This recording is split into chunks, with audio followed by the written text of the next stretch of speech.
Spa Talk series of Spa Genie.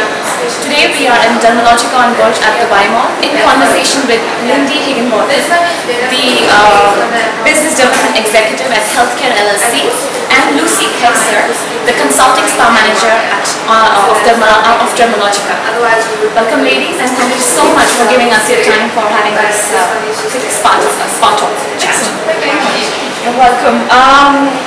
Lindy, you have been with the brand for quite some time now. Yes. How long have you been with Dermalogica or Healthcare? I've been with Healthcare and Dermalogica for 3 years now. My background is as a skin therapist, so I've worked hands-on with the product before joining Healthcare. So my experience is quite extensive with the brand, from a skin therapist to a spa manager to training and now to a marketing position. So Wow, you're like all in one for Dermalogica. The best candidate ever for any other outlet, for any spa. Awesome. And Lucy Kaiser, you recently joined the brand. Yes, I'm very happy to join the Dermalogica team. I used to work with Dermalogica for the past 6 years. I used to work as with other brands, but I always prefer Dermalogica. And I was wishing one day when I come to Dubai to join the healthcare team and to join the brand. How long have you been in Dubai now? Now in Dubai for 1 year. For 1 year, and loving it, isn't it? I love it, and I'm planning to stay for a couple of years. Welcome. So Lindy, how would you define Dermalogica as a product brand? Well, Dermalogica for many years now has been called the #1 professional skincare brand around the world. We are an American brand and we are proudly American, and the reason that we stand out from our competitor brands is that our products are very innovative. We use a lot of new technology in the products, but the most key difference between them is that all our treatments are customized 100% to the client's skincare needs on that day. So that means no two treatments will ever be the same, always resulting in excellent skincare results for the professional therapist. Amazing. So it's actually that it's generally having a proper routine to follow, like a step-by-step procedure, versus having something innovative every time and adapting to the skin as the client's skin is improving. Interesting. We see that you guys have unique face mapping and microzone concepts in Dermalogica. Could you elongate the credentials of this concept? Sure. Well, face mapping builds on the basis of a skin analysis. It's something that every skin therapist needs to be trained on, but no skin therapist actually carries out in practice. By introducing a formal face mapping, it allows the skin therapist the opportunity to educate the customer or the client on her skin type, skin conditions, what can be done for her to get the results that she's after. It's essentially a tool for communication between the therapist and the client, so that they've got a clear goal between the both of them, so they both know that at the end of the day they're going to be really happy with the results that's been achieved in the skin.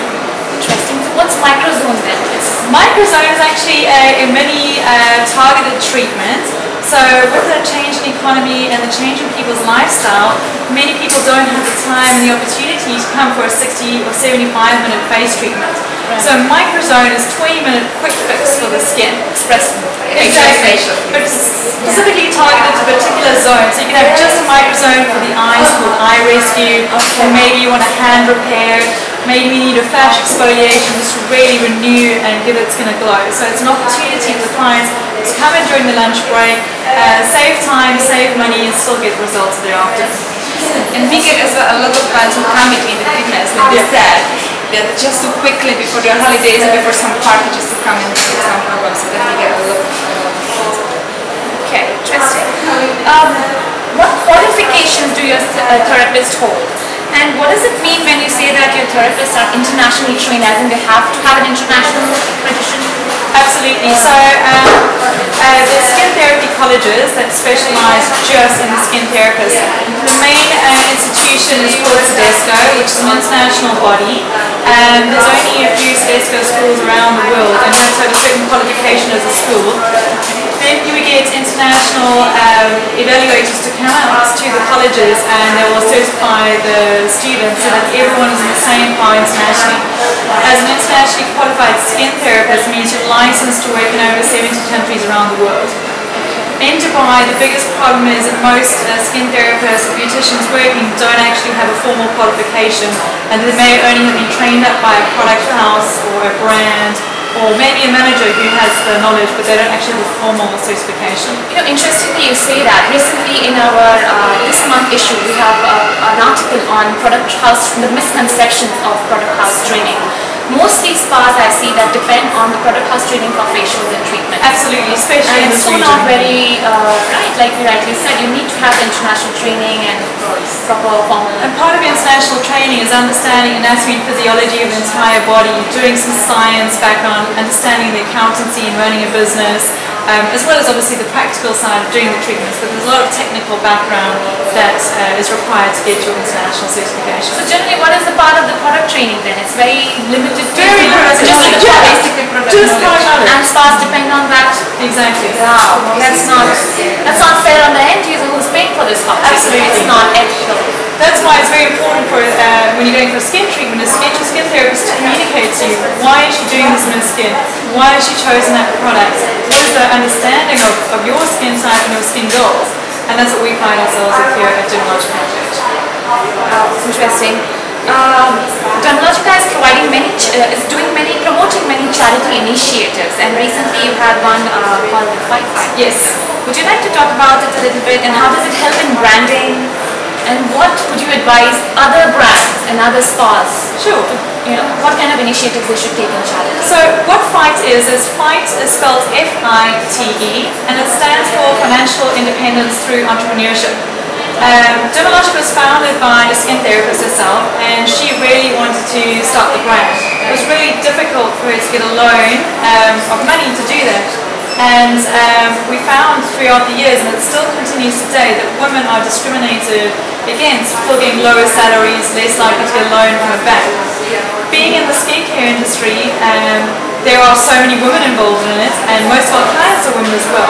So we wanted to give back to the women who are in poorer communities who maybe don't have the opportunity to have access to money.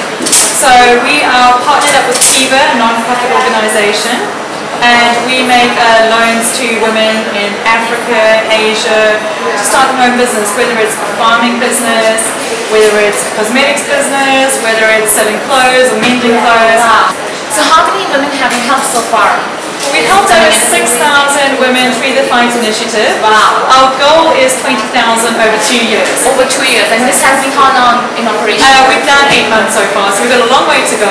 Wow. We have over $2 million in circulation of codes that need to be redeemed by consumers. So anytime you buy FICO, we are encouraging the consumers to really take advantage of that. And how are you promoting and marketing this fight?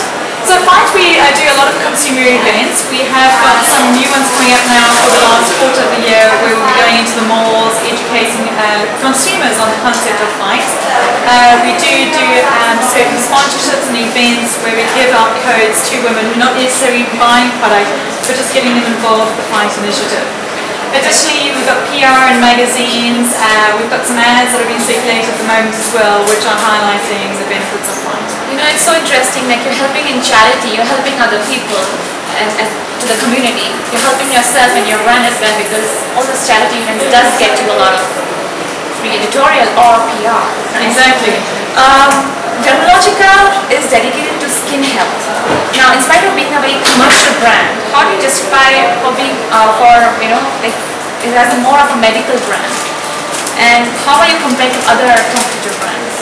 Sure. Well, one of the main differences is the quality of ingredients that we're using inside our products. We don't use any cheap fillers, artificial fragrance, or colours, no mineral oils or lanolin, which are damaging for the skin.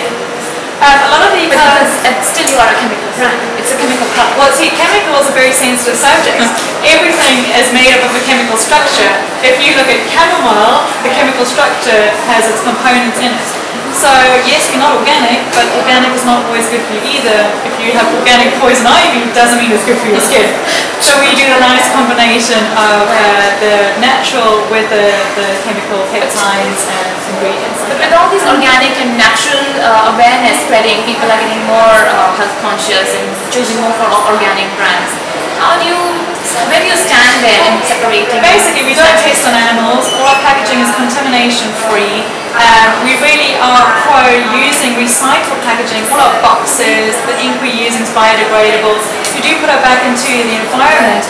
But our main promise is skin health and getting results in the skin. So that's always going to be our main focus.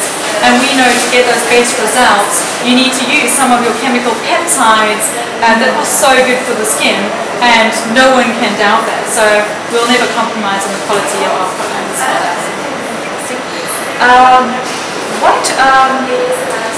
What are the marketing strategies for, like you mentioned the other day that doing some recent changes in the flagship store, you have new plans for the brand. Can you please share with us what are these plans? Yeah, absolutely. We've actually taken on a new CEO in our corporate office in America, who's Dan Ginsberg, the former CEO of Red Bull. So Red Bull is an amazing brand. He did some phenomenal stuff with it. So we're seeing a lot of those changes coming through now. We're doing a lot more consumer-orientated events.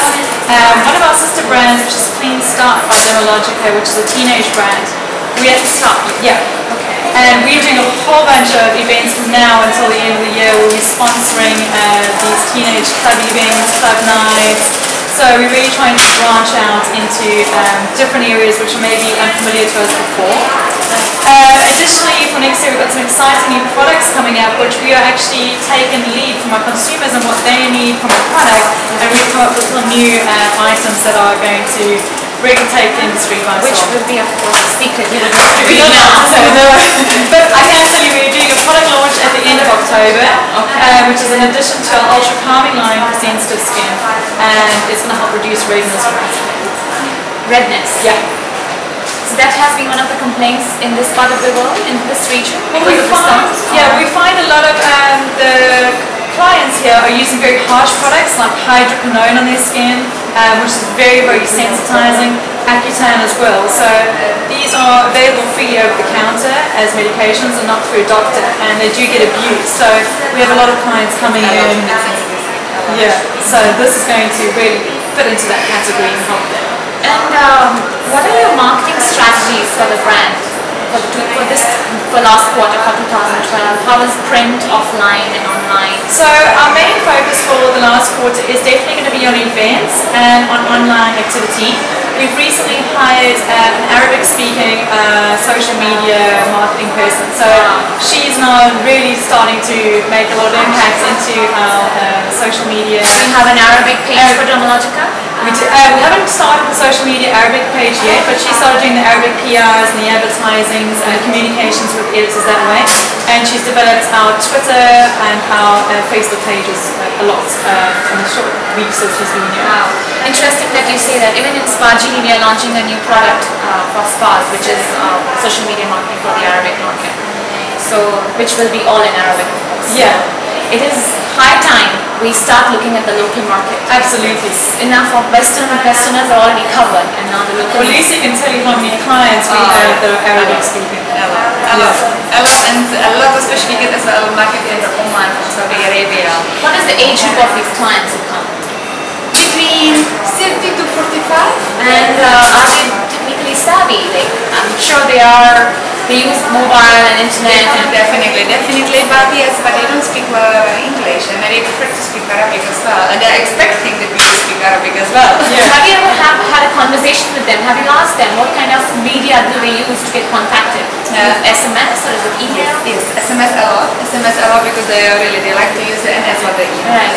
As more like a chatting, like Twitter and Facebook, and BBMing, BlackBerry Messenger. How are you using BBM in marketing? Have you used anywhere yet? Not yet. We have our plans for next year. We have a new product for BBM marketing as well, which maybe we can talk about after this talk. And that was actually my last question about the Arabic market. I've seen that you are quite active online, and which was through us. I think we are one of the influencers for you for online marketing and driving traffic to your Facebook pages. Can you share with us how did you and why did you choose to shift from print to online, and how big is the difference in the result or return on investment on online versus print? Well, the main difference for us is that the online, the social media is a lot more interactive, where you can engage one-on-one with your customers. So our social media representative, she is all the time on Facebook, answering questions, responding, driving traffic onto our page. We do a lot of competitions through our page now, so that always keeps people's interest up and flowing. We ask questions, we get some feedback from them, and with the teenage line Clean Start. So on Thursday we're launching a new Facebook page for Clean Start, which is our teenage brand. So we're hoping to drive new traffic through there. We have piked interest on our existing Dermalogica Middle East Facebook page, and we're slowly going to direct it now to the Clean Start page so that we can be more targeting specifically the younger generation, which has a completely different way of communicating to adults or 30 plus people. So last question I have with you. Although you are now quite active on social media versus print that you used to be, still how important is PR? PR, you can't quantify PR. PR is by far the best way that you're going to get your brand out there, because it's a non-biased view of your product by an editor or by someone who's writing about your brand. Yes, you have a certain amount of control over PR that's going out there. At the end of the day, they decide what goes in and what's not. So for us, PR is by far above advertising or online paying. Yeah. And I totally agree with you. Although we at Spargini, we specialize in online marketing, but we do see the importance of having public relations or editorials, because it kind of, the visibility, it creates credibility was Exactly. And at the end you drive traffic to your outlets. Thank you so much for having this conversation, Lindy and Lucy. Hopefully we should have, once you have launched the new Arabic page and your brand grows more further, we'll have another Spa Talk series with you in the next coming months. Until then, thank you so much for watching this video.